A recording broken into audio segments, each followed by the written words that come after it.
Hello and welcome to Introduction to Molecular Dynamics Simulation in 5 minutes.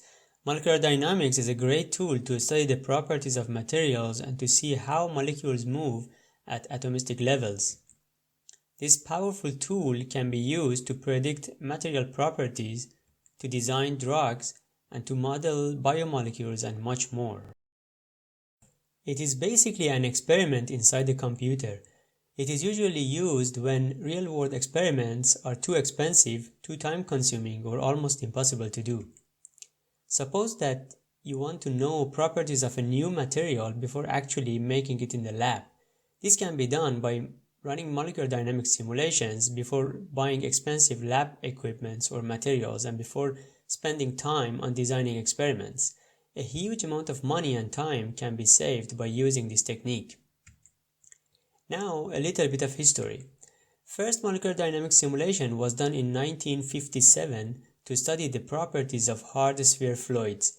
Compared to molecular dynamics simulations today, they had a relatively small number of particles in their simulation box. These days, molecular dynamics simulations are much more complex and contain much larger number of particles because we have access to more powerful hardware. To run a molecular dynamics simulation, you typically need to follow 3 steps.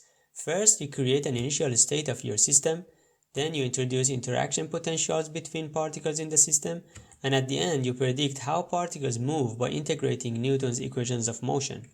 To create an initial state for your system, you need to define the initial position and the type of particles. This can be done either manually for simple systems, or you might need to make use of currently existing tools to create your initial state for more complex systems.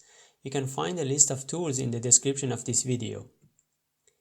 To introduce interaction potentials in your system, you can use existing so-called force fields.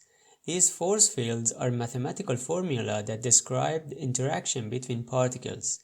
They are developed by academic groups around the world and are well tested. This makes life much easier for molecular dynamics simulators, as you do not need to reinvent the wheel unless you need a very special kind of interaction. Here you see a few examples of such force fields. There are 3 types of interaction potentials: bonded, non-bonded, and external fields. After defining your interaction potentials, the next step is to integrate Newton's equation of motion.